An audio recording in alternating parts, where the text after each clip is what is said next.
Paano ko nagdesisyon na gusto mong baguhin or makatulong sa nanay mo para lumuwas ka ng Maynila? Kasi nakita ko nanay ko, hirap siya, lubog-lubog siya sa utang. Okay, diretsahan ta. Nakita ko paano maapi ang nanay ko. Nung nakita ko yung naapi ang nanay ko, sabi ko, hindi, babangon kita. Pero na-realize ko rin ngayon, na pag nakaupo ako na, wow, meron silang maayos na buhay nila, maayos yung tulugan nila, maayos lahat, Pero minsan parang, taas na pinapaiyak mo. May kulang? Taas. Ganito yon. Lahat ng pinangako ko sa nanay ko, natupad. Okay, naayos. Nabigay ko lahat, pero merong isa akong hindi nabigay. At kahit kailan, hindi ko mapibigay.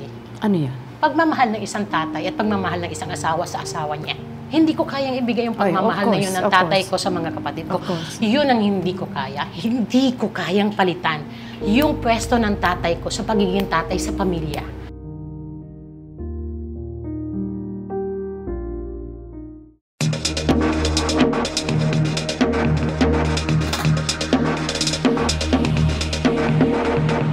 Magandang araw Pilipinas at sa ating mga kababayan sa ibang bansa. Welcome to TikTok with Aster Amoyo. Sa araw na ito mga kaibigan ay isa na naman pong special na celebrity ang ating makakakwentuhan. An award-winning actress, entrepreneur, film producer, a mother, lovely wife. Mga kaibigan, let's all welcome ang nag-iisang Sylvia Sanchez. Hello po! Magandang araw po sa inyong lahat, Tita Aster! Finally! Pinaka-importante, ang mahalaga, ito na. Yes, ito natuloy na rin tayo, finally. Lalo na ito na, well, kinukonsider ko talaga itong anak-anakan ko for the longest time. When she started in the business, I was there. Yes. At nakita ko ang kanyang growth as an actress. Yes. Isa din po si Tita Aster sa masasabi kong nire-respeto ko sa mga kasamahan ko sa industriya. Maraming salamat, anak. Ako yung dati, Tita! Tatandaan ko pa, siguro this was 1988 or 1990s. Pumasok ako sa showbiz, Tita, 1989. So, mga 90s yun. Ayun, 90s. Ganun na katagal, diba? Tagal na. I saw people come and go. At marami na rin akong na-witness na talagang sobrang nag-grow, lumaki ang pangalan, at yung iba nawala. Diba? But in your case, parang gradual, hindi ka ganun-ganun kaagad eh. Nasubaybayan ko yon yung growth mo as an actress. Hindi yung biglaan, hindi talaga. And you waited long. 90s. Pasok ako 1989 sa movie. Sa industriya natin, nagkaroon ako ng solong serye 2016. So, tatlong dekada ako naghintay, Tita. That's why. Yes. Okay. Siguro nakatulong sa aking malaki yung, ang talagang hinangaan ko, na talagang sabi ko, ito yung gusto kong maging, yung path nito ang gusto ko talagang sundan. Yung career niya na kahit mawala siya, pagbalik niya, matagal siyang mawala, pagbalik niya, pinag-aagawan ko. Siyempre, the one and only, Sherry Hill. Wow. Miss Sherry Hill. Yun talagang idol ko na kahit kontrabida siya, yung pagiging kontrabida niya, yung gusto kong hangaan, hinahangaan ko na gusto kong maging ganyan yung career ko. At napaka-natural niya. Oo. From the start, hindi talaga ako nangarap maging bida. Gusto kong maging kontrabida like Sherry Hill. Yung gano'n. So, yun yung malaking ano sa akin. Tumulong sa akin na siguro dahil ito lang gusto ko, tiyaga, na hindi nga ako nangarap na ay isang araw maging bida ako sa sarili kong serye, isang araw magiging bida ako sa pelikula. Wala. Kasi kontento na rin ako na nagbibida ako sa TV. Yung mga, di ba, yung mga TV shows ng ABS, nga kinukuha naman ako doon na maging bida.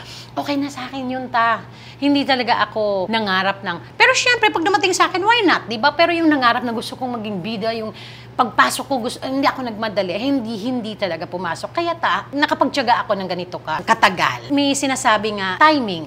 Right timing. When in fact naman before, sa Regal Films ako, dapat meron na akong solo na movie talaga, na ide-direct ni Tito Peke Galiaga, sila Direk Eric Mati ngayon, si Direk Eric Mati pangakausap ko nito. Magkakaroon na talaga dapat ako. Kaso, nung sinabihan ako ni Tita Angge, buntis ako. Oh my! Buntis ako kay Arjo. So, syempre, hindi natuloy yun. So, at least, kahit papano, nung nabuntis naman ako, yung kay Arjo, nakita ng tao na marunong ako umarte. So, hindi naging yung mahirap sa akin pagbalik. Support.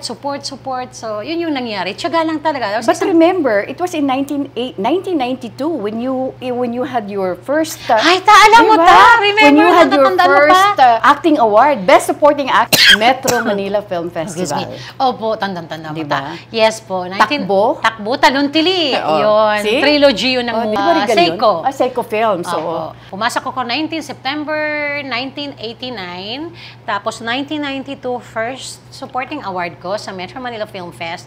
Tapos nasundan pa yun ta kasi nga nagbubuntis ako, umaalis ako. Nasundan yun ng first single performance by an no? actress. By an actress sa Yes. TV, MMK.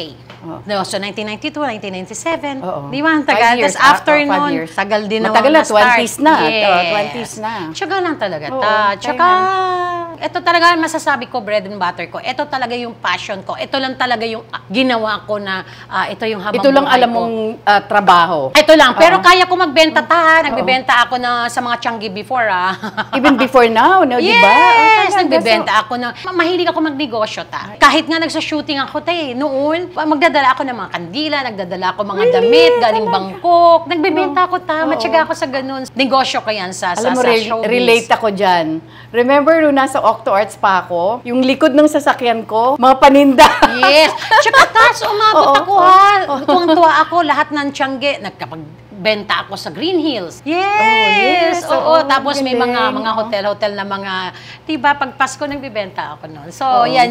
Tsaka ito Yung ito mga, kasi anong yung tawag nga passion doon? ko. Pag mga... Tiangge, mga ganun, mga- bazaar. Bazaar, Yes. oo. Christmas bazaar. Yes. So, nag-i-enjoy ako. Until now ngayon gusto ko magbenta. Oo, diba? Gusto ko magnegosyo. Kasi, syempre, iba din yun. I think yung pagiging negosyante mo, innate ba ang tawag doon? Yes. Oo, natural na sa'yo yung pagiging isang Yes. negosyante. Kaya nga hindi naman ako nagtataka nung pinasok mo ang film production. Kailan mo inisip na maging film producer? Siyempre, umpisa, wala akong to sa isip ko na maging producer. Wala na may tulat sa ako. plano Wala. Oo. Siguro nagtagal na ako dito. Nasabi ko, pag nagkapera ako, pag kaya ko na, gusto kong maging producer kasi ang dami kong gustong gawin. Na siyempre, hindi naman lahat mabibigay sa'yo ng industriya So, ikaw lang makakapagbigay nun sa sarili mo. Kaya ngayon, may konting sobra na pamproduce, nag-produce ako at At happy saka ako. hindi, magaganda yung mga proyekto mo. Right, Kakaiba. thank you. Yes. Kakaiba at hindi lang pang local screening, di ba? Opo. Talagang target mo pang international. Yes. Did you ever imagine na yung mga anak mo susunod sa yapak mo? Hindi talaga. Hindi talaga. Hindi ko nga sila tinrain nung bata na, ikaw, magiging artista ka. So ngayon, i-enroll na kita ng dancing o singing o Acting ito lessons, i-develop acting lessons. Hindi talaga wala. Gusto ko lang sa kanila kasi frustration ko hindi naman talaga ako nakagraduate ng high school. So ang frustration ko is gusto kong graduate. Hindi ko nagawa. Kasi di ba breadwinner ako. So ang ginawa ko, hindi pwedeng magiging katulad ko yung anak ko na hindi nakagraduate. Kasi alam ko although ako maswerte lang ako thank God. Maswerte lang ako na isa ako sa sumikat dito sa industriya. May nagkaroon ng show. Umangat, di ba? Nagkaroon ng serye na solid hanggang ngayon, na nandito, hanggang pagtanda ko na lola-lola na ako, ugod-ugod na ako, kung kailangan pa ako ng tao, once in a while, why not, di ba? Sabi mo nga, yung iba nawala, maswerte ako na hanggang ngayon nandito. Yun ang takot ko sa anak ko. What if, pag mag-artista, tapos hindi sumikat? Yung swerte ko, hindi nila swerte. Kasi kanya-kanya swerte ng tao Pinangarap ko talaga, hindi pwede. Kailangan magtapos sila ng pag-aaral. Yun ang tutok ko talaga. And di ba, asawa ko naman talaga, yung pamilya din nila, negosyante talaga. So gusto ko, habang kayang pag-aralin, aral-aral, tapusin. Kung halimbawa, later on, gusto nilang mag-artista, kung gusto talaga nila, kasi bata pa lang sila, nakikitaan ko na di, pagka-graduate na, at least, di ba? Priority ang pagtatapos ng pag-aaral. May fallback na pag hindi man sila sumikat, meron silang Pupuntahan. Wala talaga sa isip ko na i-train ko kayo, magiging artista kayo. Kaso, yung mga anak ko. On their own, di ba? Oo, kaya sabi ko na lang kay Mr. Art Atayde, I'm sorry, mas malakas ang dugo ko sa'yo. In the case of Arjo, how old was he when he started? Teens pa, di ba? Pumasok siya ilang taon ba siya? 9 years old. Pumasok siya sa Ang TV. Teens na siya. Kasi 9 years old siya noon 9. Pumasok siya kasi inano ko ng ABS na, mga anak na, this time mga anak ng artista. So, sige, gusto mo. O gusto niya talaga, o sige, try mo. Tapos usapan namin doon, pag bumaba ang grades mo, tapos out ka talaga, I'm sorry, bumaba, out siya. Mga 2 months, ilang months lang si Arjo doon. In-out ko siya. Sama ng loob niya sa akin, pero wala akong choice. Mas priority ko mag-aral ka. Ang haba ng drama namin ni Arjo, kasi si Arjo, elementary pa lang yan, grade school, Mami, gusto ko na mag-artista. No, kasi ikaw yung padre di pamilya, pag wala kang pera, paano yun? Ikaw magpapakain sa pamilya mo. Ganon yung drama ko. So, sige, pag graduate mo ng grade school, pwede na kita ipasok. Kailangan akong mga white lies, alam mo yan? Yes. So, pag graduate na yan ng high school, grade school, Mami, sabi mo grade school, ay naku na, kasi ang hirap ng lessons, so kailangan bla bla bla, tsaka alam mo, kawawa ka pag wala kang trabaho, ganyan, di mo marating yung gusto mo marating. Ganon, basta dinadramahan ko ka. Pagka-graduate mo ng high school, so okay, Mami, ang tagal, 4 years lang yun. So ngayon, tita, pag-graduate niya ng high school, siningil na naman niya ako, Mami, sabi mo high school, college na lang. Pwede ko bang maloko si RJ? College na siya, di ba? So hanggang aral siya, hanggang dumating siya sa point na, hindi na siya umuwi. Umuwi man siya 3 o'clock. Dumating sa point, umuwi siya ng umaga ng 7 a.m. Barkada. Kasi hindi niya makuha yung gusto niya. Nagre-rebelde na siya nung time na yon. Ayaw din ni Art na mag-artista talaga. So sabi ko, alam mo, isang araw, kasi lahat ng mga yaya dito, kasambahay namin, binabayaran na niya ng mga pagkain para lang hindi magsabi sa akin na umuwi siya ng umaga na. Nalaman ko lahat, sabi ko ngayon sa asawa ko, pag si Arjo, tuloy-tuloy nating ipitin at hindi natin pakawalan yan. Magre-rebelde yan, isang araw, uuwi yan, tanghali, or uuwi yan ditong wasak, nakadrugs. Hindi natin alam. Rebelde Yes, so, pwedeng mangyari yun. So, before dumating si Arjo sa ganon, na mag-drugs, kung ano-ano man na kalukuhang gagawin, pinayagan na namin, nilet go na namin. Sabi ko, sige pasok ka sa Star Magic, sa workshop, para pag kinuha ka, may bala ka na, di ba? Dala-dala, alam mo na. So, pinasok ko siya kay Direk Ryan, pinag-workshop ko siya. Nung time na pumayag na ako, wala na siyang interest. Masama na talaga loob niya.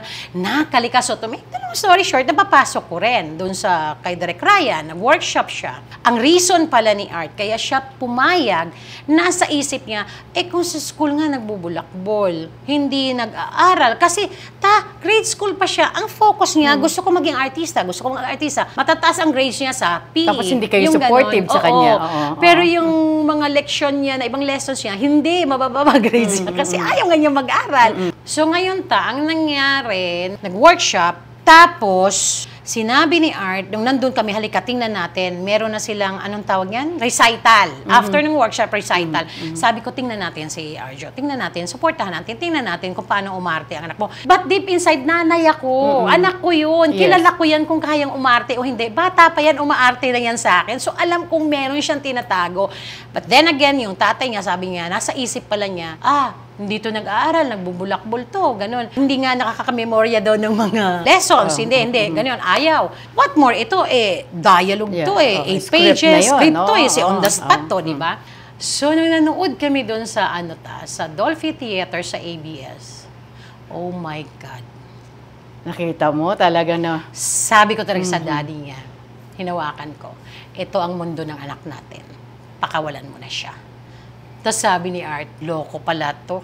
Dito lang pala to magaling. Alam niyo sa acting, ang galing nito. So sabi ko, pakawalan mo na siya kasi ito talaga yung mundo niya.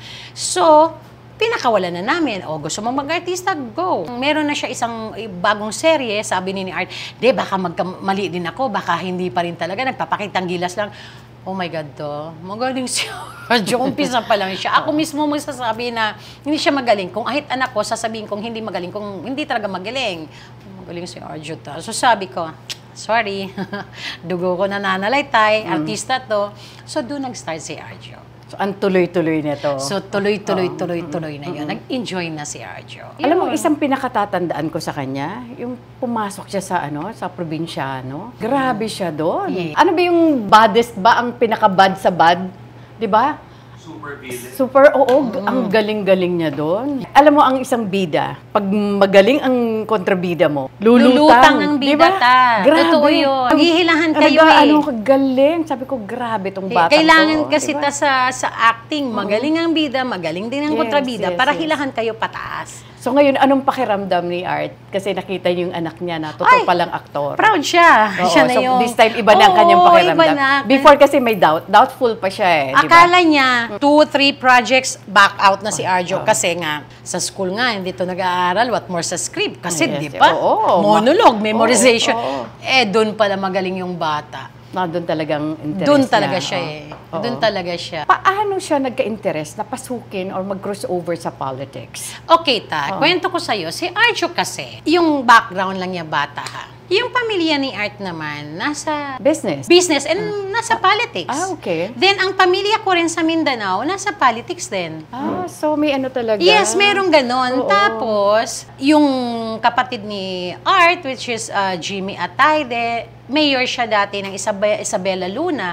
So, close ni Arjo yun. Kinalakihan din ni Arjo yun. So, nakita lahat ni Arjo. Pag nandun sila sa bahay ng daddy nila, Nasa every jeans Sunday, din. yes, Oo, every Sunday, ang pinag-uusapan nila, business, politics. So, ganun lumaki si Arjo. Then, alam naman natin na si Art, yung buhay naman nila, maayos yung buhay nila. Alam naman nila natin din na galing akong Mindanao. Iba yung mundo namin ni Art. Sila ni Art may pera kami. Yes. So, pag hindi wala, magtrabaho, wala din kami makakain. Diba yung ganun? So, ngayon ang nangyari yung lumalaki yung bata, syempre may driver, may yaya. Nag-aaral si Arjo sa Lasal, Green Hills. Nag-aaral si Ria sa Poveda. Nabigyan nyo ng magandang buhay. Magandang buhay. So, natandang-tanda ko ito yung kwento talaga. Kailangan ko yung kwento. Nung bata pa, pag merong sinusundo ko sa Lasal, may kumakatok diba na namamalimos? So, naku-curious sila. Parang bakit kami ganito? We have yayas, drivers, ba't sila ganyan? So, kailangan ko explain na mamalimos, ganyan. So, sinasabi ko na, kasi ganito na, ganyan yung, naging ganito yung buhay nila, magkaiba, bla bla bla. And merong dalawang mundo sa mundo natin. Mundo ng mayayaman, mundo ng mahihirap, mundo ng sapat o kulang talaga. Sabi ko. Ngayon, sabi ko, nandun ako sa isang mundo. Sabi niya, okay, so in-explain ko. Tapos may si Jella kasi bata. Yung batang 7 years old na, honest lang, kung nagtatanong sa akin, na pag may kumakatok, why are they poor? Bata, Mami, why are they poor? Kasi Inglesera So, nagsasabi ako na, because like this, like that, like that. Kailangan ko explain. Okay. So, natuto si Ria at si Arjo na pag merong nang kumakatok, nagbibigay silang food, o di kaya money, yung ganon. Hanggang sa explain mo man ang explain. So, syempre, sa daming bata, magtataka pa rin, bakit hindi lang isa, dalawa, tatlo, ba't ang dami? Ang dami, Diba? Tapos lang, ganda ng buhay nila. Ngayon nandun kami sa picnic roof sa Tagaytay. Nakalatag kami ng, banig. Tapos, kumakain kami. Biglang, doon sa picnic roof, mayroong 3 bata, 3, 4 dumating. Nanghinga ng pagkain. Tapos, nakaganon siya ulit. Si Ria, 7 years old, tsaka si Arjo, 9. Nakaganon sila, Mami, they're asking for bla bla bla bla bla. So, sabi ko, okay. Tapos sabi ni Jella na naman Ria na naman sa akin, Mami, why are they poor? Nung time na yun, honest question na isang batang yung inosente na walang mali siya, question na isang bata na hindi maintindihan, ba't sila ganito, ba't yung ibang bata ganon? So ngayon ang nangyari ang sinabi ko, ay, kahit ano palang explain ko sa mga anak ko. Matatanggap man nila yun, pero hindi buong-buo mayayakap nila kasi wala sila doon sa sitwasyon Totoo. So, ang ginawa ko, dinala ko sila sa Mindanao. Sa lugar ko, sa Punta Nasipit, Agusan del nila yung Norte. Sabi ko, doon. Art, ganito yun. Sawang-tawa nga kay Art, sabi niya, naku, ba't mo dadalhin yung anak ko doon? Kailangan ko introduce sila sa buhay ko doon. Dahil hindi pwedeng ganito habang buhay. Dahil baka paglaki nitong mga anak ko, ako sasabihan, why are you poor, Mommy? Patay, sabi ko. So ngayon, ang ginawa ko, dinala ko sila sa Mindanao. Pagdating ko doon, nagulat sila, syempre, kasi na-shock sila kasi may mga kapitbahay ako. Nung time na to, noon pa, 9 years old si Arjo. Meron ding may pera doon Hindi ko sinabing mahirap lahat pero merong may pera, merong gitna, merong ganon. So, nandun, ang ginawa nila, mga bata doon, ako sanay ako doon, tumatakbo ako doon, walang tsinelas nung bata ako. Isa ako sa mga nasa kanto-kanto lang, tumatakbo sa probinsya. Ngayon, yung mga bata, kakilala ko doon, syempre, taga Manila. So, di ba? Curious sila. May nga hindi nakatsinelas, sabi ko, ilaro nyo sa basketball. Kasi sa labas ng bahay namin, may para basketballan. makipag-mingle sila. Makipag-mingle kayo sa mga batang ganon. Tita, hindi sila sanay at hindi rin yung sanay mga bata doon Ngayon, umaiyak si Arjo, tsaka si Ria bumabalik, ayaw namin dito, balik na kami sa Manila. Kasi tayong mga bata talaga naman tawa ako. Kasi, di ba, syempre, walang mga tsinelas, yung iba. As merong iba din na sabi niyo, Mami, because they have sipon. Yung mga ganun talaga itsura. Yes. Hindi, okay lang yan, para masasanay kayo. Sinanay ko sila talaga doon. Para maintindihan nila. The age of 7 and 9 years old. So ngayon, ang nangyari, yung mga bata din pupunta sa akin, Tita Jojo, tawag sa akin, ayaw namin, hindi namin sila maintindihan. English, Tagalog. Hindi, pwede yung Bisayain, magkakaintindihan kayo. So, to make the long story short, yun lang ginawa ko. 9 years old si Arjo noon. Ngayon, congressman na si Arjo. Arjo's 33. Until now, tita, yung suporta niya sa punta na Sipit Agusan del Norte, every year, non-stop. Wow. Hindi man siya pumupunta doon, pero nagbibigay yan ng mga tulong doon, mga pagkain doon, until now. At kahit si Ria, nung hindi na artista na sila, na minamab na rin sila doon, hindi ko na sila halos pinapupunta, ang pumalit na nagpupunta doon is Jella and Chavi. So, in-expose ko talaga sa dalawang mundo. Kaya si Arjo, ang haba ng kwento, doon si Arjo at si Ria nagkaroon ng puso para sa mga tao. Puso na handang tumulong sa mga tao na bukal sa loob nila kasi galing sa kanila innate hindi pinag-aralan Right. Doon ko tinapon talaga. Diyan kayo. Every year, every Christmas, buong Atayde, hihinga nila ng pera yun. For Mindanao. So, bibili lang kami ng mga pagkain. Bibili kami ng bigas. Bibili kami ng canned goods. Sila doon po sa ilog Sa ilog, nagbibigay ng pagkain. Pipick upin ko lang from there. Na-expose ka sa ganung buhay. You were 10 years old nung iniwan kayo ng tatay mo. Opo. More or less, 11, mga 10 years yes. old. Di ba, siyempre, ilang kayo magkakapatid? 6. 6 kayo magkakapatid. Naiwan kayo sa kalinga ng nanay mo. Yes. Di ba? Paano mo naisip na gusto mong baguhin ang takbo ng buhay niyo sa probinsya? Nakita ko na ang kinakain namin, 7 kami, 7 ka nanay ko, kinakain namin, let's say, bahay namin, dagat na yan eh. So, ang gagawin ko tuwing hapon, merong mangingisda, tapos dadak na sila, nasa gilid na sila. Yung lambat, ang daming lambat, di ba malalaki, gaganunin nila yung isda. Right. Lahat ng tao nandun. Pag bumanon ang isda, lumagpas, amin na yun. So makakaway kaming ganon. Pero, klaruhin ko lang ha, hindi ako nagising kasi baka naman silang nagising akong mahirap na mahirap. Hindi Pinanganak ako, nasiman ang tatay ko, teacher ang nanay ko, may pera, na when in fact, meron akong yaya, maayos ang buhay namin. Naghirap lang talaga kami nung 5 years old na iniwan na kami, grade 5 na iniwan na kami ng tatay namin. Na 6 kami magkapatid, nanay ko, nung time na yon, ang dami ding utang dahil sa kaka-abroad, kailangan bayaran. So lahat yun nanay ko nag-shoulder. Doon kami bumagsak. Doon nawalan talaga. And 6, 4 pinapag-aral, 2 baby nung time na yon. Pag-ilan ka? Pangalawa. Okay. Ilan lang ang magkano lang sweldo ng nanay ko noon. Doon talaga naghirap ang nanay ko. So, before ko to naranasan, nakaranas pa ako ng marangyang buhay. Una kami nagka-TV, una kami nagka-refrigerator sa lugar namin, unang seaman ang tatay ko. So, nagkataon lang talaga pag seaman, malaki ang kinikita nung time na yung tandang-tanda ko, Manila, pupunta dito ang tatay ko sa Manila. Tapos, pag uwi, merong yung transparent na plastic na ganong kalaki, cheese curls yun. Buong cheese curls yun, 2 ganito kalaki, ganong kalapad, puro cheese curls yun. Yung isa yun akin. Wow. Ganun ko ka-spoiled sa tatay ko. Yung isa sa kapatid ko, sa nanay ko, akin yung isa. Naranasan ko yun. Biyaya ko. Kasi talaga, buhay hindi naman perfecto. Merong nasa taas ka, bukas nasa baba ka. Naranasan ko pareho. Paano ka nagdesisyon na gusto mong baguhin or makatulong sa nanay mo para lumuwas ka ng Maynila? Kasi nakita ko nanay ko, hirap siya, lubog-lubog siya sa utang. Tapos dumating kami sa point talaga na wala kaming, anong ulam natin? Wala. O meron mang 1 kilong bigas, maglulugaw na lang para magkasya. Para dumami. Yes. Naranasan ko sa nanay ko, nakita ko yung 6 yung isda, 7 kami, tas maliliit. Parang kulang tig-isa. Excuse me, yes. Tapos, ito nangyari dito ko hinangaan ng nanay ko. 6 na isda, dumating yung kapitbahay naming matanda na dati kong yaya. Kapitbahay namin, yan, naging yayayahan ko rin. Sabi niya, nagugutom daw siya. Sa 6 na yon, binigay pa ng nanay ko yung 2. So, 4. Yung sabi ko sa nanay ko, naggalit ako. Bakit mo binigay yan, ma? Sabi ko, 7 tayo, kulang. Alam mo, sabi ng nanay ko, hayaan mo, kaya nating pagkasyahin to, kaysa makakita tayo na ibang taong nagugutom. Doon ko nakuha yon. sa nanay ko. At doon din na-pick up ni Arjo yung ganong ugali. Yes. Na nagmula sa nanay ko, nakuha ng mga anak ko. That's why ngayon, si Arjo, congressman. I mean, hindi naging mahirap sa kanya tumakbo, manalo. First takbo, panalo ta. Kasi nakita ng mga tao na genuine yung pagyayakap ni Arjo sa tao, pagkikare, alam mo yon, innate sa kanya yung pagtulong sa tao na nakita lahat ng District 1 yun. Lahat yun, kunik-kunik yun. Ang punot dulo ng nanay ko.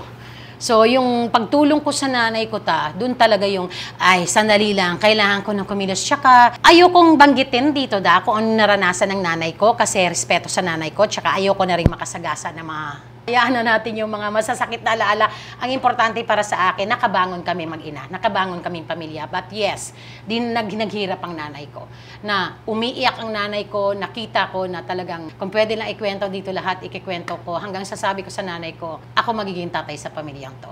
Tatayo ako, kahit sa anong paraan, sabi ko, tatayo ako ang magbibitbit, ako ang bubuhay sa inyong lahat. At ikaw ang bumago ng buhay at pamumuhay ng iyong pamilya. Yes, diba? That's an inspiration actually. Yun ang pinaka-importante. Okay, diretsahan ta. Nakita ko paano maapi ang nanay ko. Nung nakita ko yung naapi ang nanay ko, sabi ko, hindi, babangon kita. Basta yun. So, doon nag-umpisa lahat ng buhay ko. Kung ikikwento ko lahat kung ano nangyari doon sa buhay ko, hindi sapat. Isang ang pelikula, hindi sapat. Diba? Alam mo naman buhay ko, ang importante, kung ano yung pinangako ko sa nanay ko, sabi ko pa sa nanay ko, aalis ako dito, magtatrabaho ako. Pagbalik ko, may pera ako, aayos ang buhay mo, gaganda ang buhay natin. Kaya kong lamangan ang kayang ibigay ng tatay ko sa pamilyang to. Material na bagay, kaya kong ibigay. Ganun ako kayabang ng bata. Ganun ako ka-driven, ganun ako ka-porsigido. Sinabi ko yun, pati sa mga kapatid ko. Nagkatotoo yun, Binigay ko lahat sa kapatid ko, sa nanay ko, maayos ngayon yung buhay nila, Napapag-aral mo yung mga kapatid mo? Ako, lahat, pati pamangkin, okay, lahat. Pero na-realize ko rin ngayon, na pag nakaupo ako na, wow, meron silang maayos na buhay nila, maayos yung tulugan nila, maayos lahat, Pero minsan parang, taas na pinapaiyak mo. May kulang? Taas. Ganito yon. Nabigay ko lahat. Nakita ko, wow, ganda, bla bla bla bla. Lahat ng pinangako ko sa nanay ko, natupad. Okay, naayos. Triple ang binigay ko. Masasabi ko siguro mas maganda buhay nila ngayon sa nabigay ko pa sa tatay ko. Totoo yun. Nabigay ko lahat pero merong isa akong hindi nabigay. At kahit kailan, hindi ko mapipigay. Ano yan? Pagmamahal ng isang tatay at pagmamahal ng isang asawa sa asawa niya. Hindi ko kayang ibigay yung pagmamahal na yun ng tatay ko sa mga kapatid ko. Yun ang hindi ko kaya. Hindi ko kayang palitan yung pwesto ng tatay ko sa pagiging tatay sa pamilya. Hindi ko pwedeng palitan yung pwesto ng papa ko sa pagiging asawa niya sa nanay ko. Pero kaya kong ibigay yung mga hindi niya nabigay na material na bagay. Pero ang pinaka-importante para talaga at the end of the day, yung pagmamahal ng isang tatay. Yun. So parang, wala na tatay ko. Anong gagawin ko? Di move on. At least, nangyari yung isang pangako ko sa pamilya ko na itatayo ko kayo, lahat aayos ang buhay.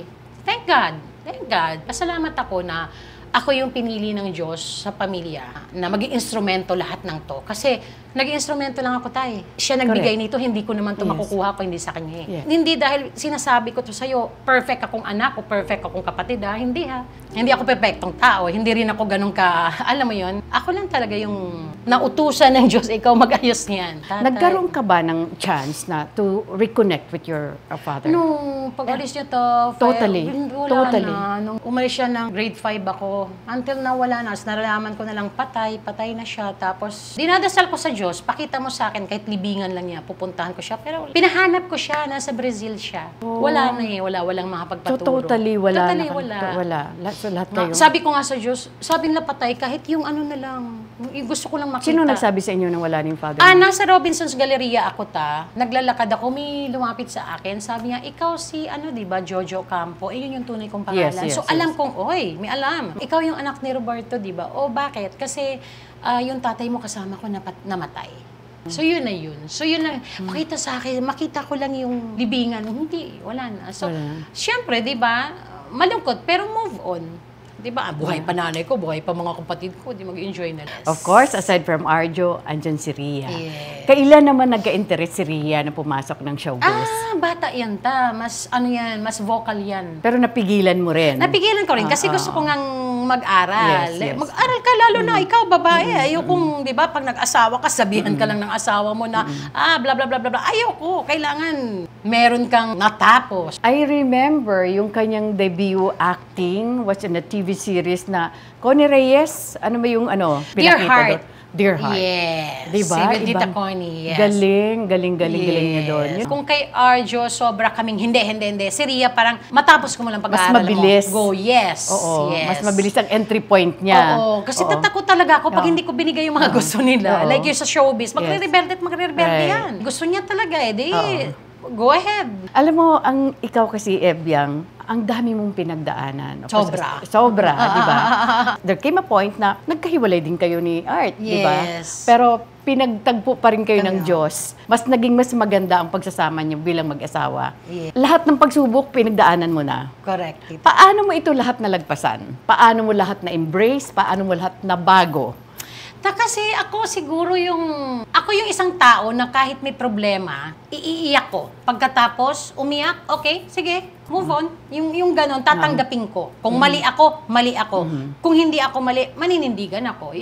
Alam mo yung ganon. So, ang dami ko na kasing pinagdaanan ng bata akong hirap sa Mindanao eh.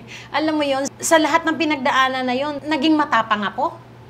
Alam mo yun, tumapang ako ng gusto. Yes. So, idinadaan mo lahat sa iyak. Yes. Parang lumuluwag ang pakiramdam mo pag matapos mo maiyak. Parang yun ang pinaka-outlet mo. Yes. Oo. Sabihin ko na lang lagi sa Diyos, eto, binigay mo tong problema to sa akin, na ibig sabihin, Malulusutan mo. malulusutan ko. Yes, Ngayon, kung yes. sobrang, tapos pag mabigat, sinasabi ko na sa kanya, binabalik ko na sa iyo yung problema ko. No, hindi ko to kaya. Yung Diyos para akong tatay na naipag-usap na, problema to, binabalik ko sa iyo.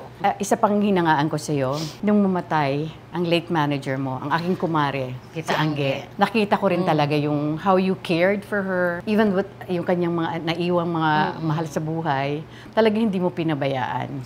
Alam mo, isa yun sa mga hinahangaan, sinasaluduhan ko sa iyo. Paano mo naman pinasok ang pagiging isang film producer?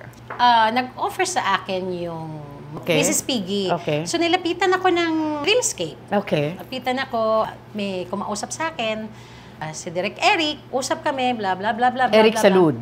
Yes. Okay. Tapos, nag-usap kami, sila si Miss Jeannie. Monteagudo Ocampo din. Yun, si Miss Jeannie, sila Direk Eric, pinagtagpo kami ng Dreamscape, tapos kinausap ako. Tapos, nabuo namin. Tapos, ginawa namin with Epic Media, si Miss Bianca. Yung Mrs. Piggy, nag-start doon. So, nagka-interest ako, okay. Enjoy ako off-cam, Okay. Artista ako doon. Pero yung, alam mo yun, nalalaman mo yung behind the scene. So, natuwa ako. So, tuloy-tuloy na. And the projects you made for Nathan Productions. Nathan Studios tayo, yes. Nathan Studios, named after your street. Yes. Dito, sa isang exclusive na ang nagbigay ng name ng production namin, yung mga anak namin. Talaga? Pinagkasunduan ni Ria, Arjo, Jella. So, this is a family corporation. Yes. O, diba? Actually, inuumpisahan ko lang. Siyempre, ito yun, diba? Kasi ako yun nandito, but ang CEO namin is Ria. Sila yun, magkakapatid. Oo. Ano naman ang posisyon ni Arjo? Wala, out siya.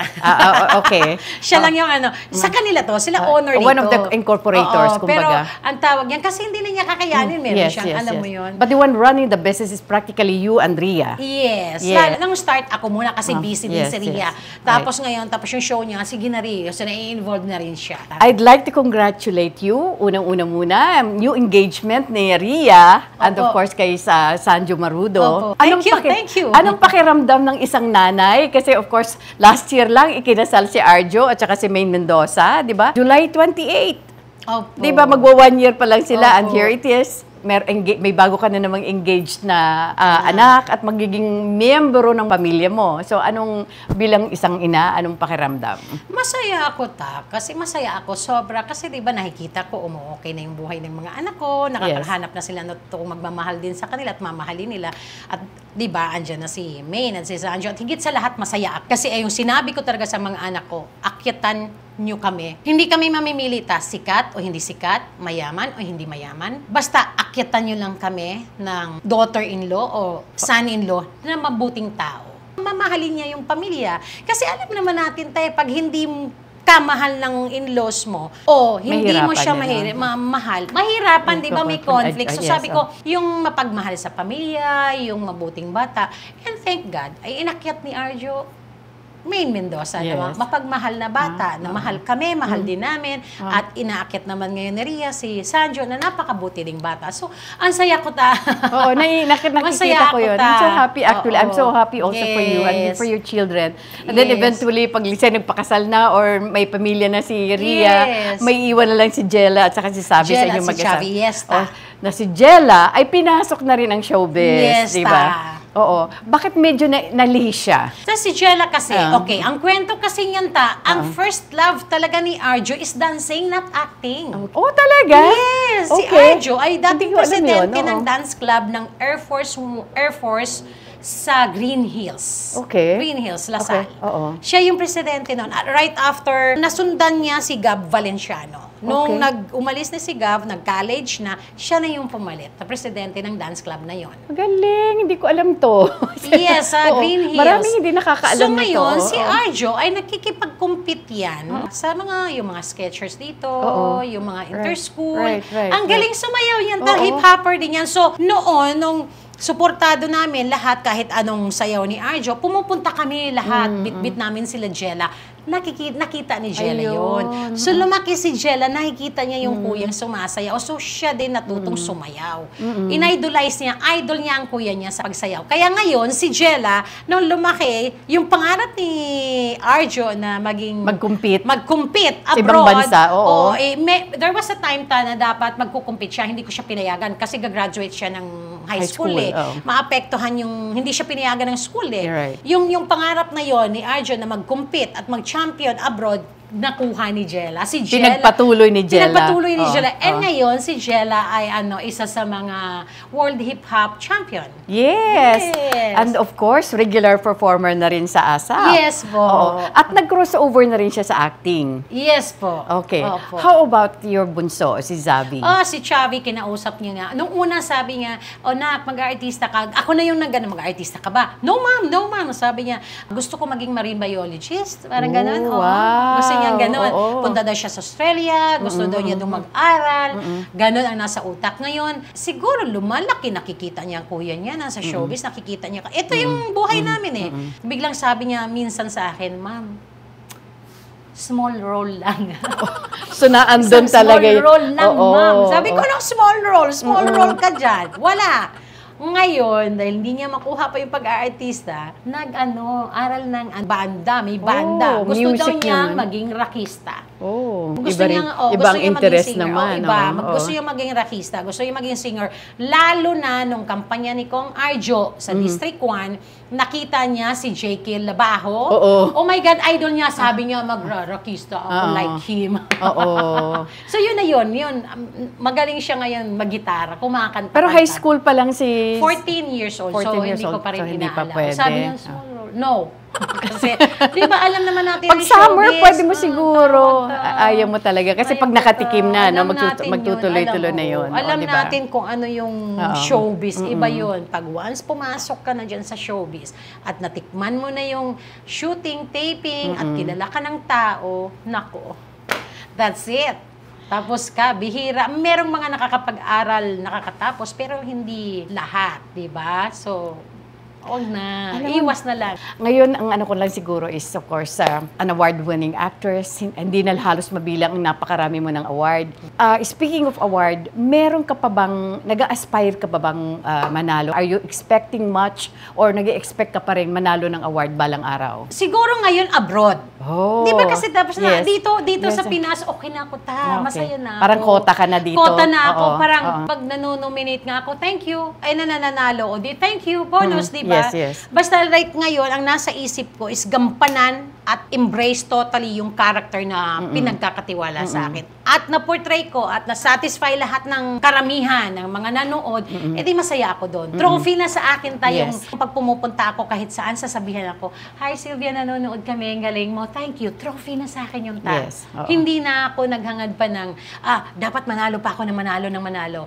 Kasi nararanasan ko na naman yan din, na hindi ko rin in-expect, di ba, na parang, wow, naranasan ko. Pero kung ngayon, sasabihin mo siguro sa akin kung gusto kong manalo ng trophy, oo, pero hindi na dito, abroad na, di ba, parang, di ba? It's possible. Kasi na-nominate ako ng Asian Academy Creative Awards. This was what, 2 years ago. Nanalo dun si Arjo. Nanalo si, ganito, 3 years ago, nanalo si Arjo, first Filipino actor na nanalo sa Asian Academy Creative Awards.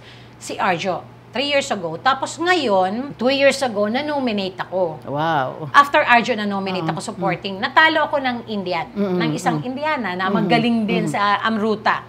Ang galing-galing ni Amruta nun. So, deserve niya yung award na yon. So, parang, ako naman parang, pero that was your first international nomination. And natalo ako sa isang magaling din na artista na si Amruta from India. Ay, iba din yun, di ba? Man-nominate ka lang doon, okay na. This year, nakapunta pa ako doon sa Asian Academy Creative Awards dahil na-nominate ulit si Arjo for Best Actor dito naman sa Katlia. Kasi yung una, 3 years ago, Bagman, nanalo siya.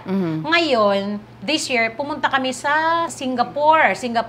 Umattend si Arjo, kasama ko, kasi kami yung ABS tsaka Nathan ang nag-produce nung Katlia. But this year, si Arjo, natalo siya ng isa ding Indian actor na pero just to get nominated, malaking bagay na yun. Nanalo na si Arjo. Ako nga, nung 2 years ago, na-nominate ako. Pero yun nga yung tatanong mo, gusto ko pa bang manalo? Yes. Kahit isa doon sa abroad. Why not, di ba? Darating, kung nakuha ko yung mga awards ko, nakuha ko yung sarili kong serye after 3 dekada, makukuha ko rin yan. Who knows? Pagdating ko ng 70, 80, makakuha ko. Pero if you're to ask me, diba? ang biggest talaga role na ginampanan mo na talagang tumatak sa tao, The Greatest Love. Na nakapagbigay din sa iyo na napakaraming award. Yes po, nakakuha po. Yung Greatest Love po, nakakuha po ako na I think 11 Best Actress Awards doon. Yes. Congratulations. After 3 dekada. Wow, di ba? Oo. And it paid off. Yes. Di ba? Yes. Ngayon naman, mga anak ko na lang. Di ba? Actually, kontento na ako sa showbiz career ko, Okay na ako.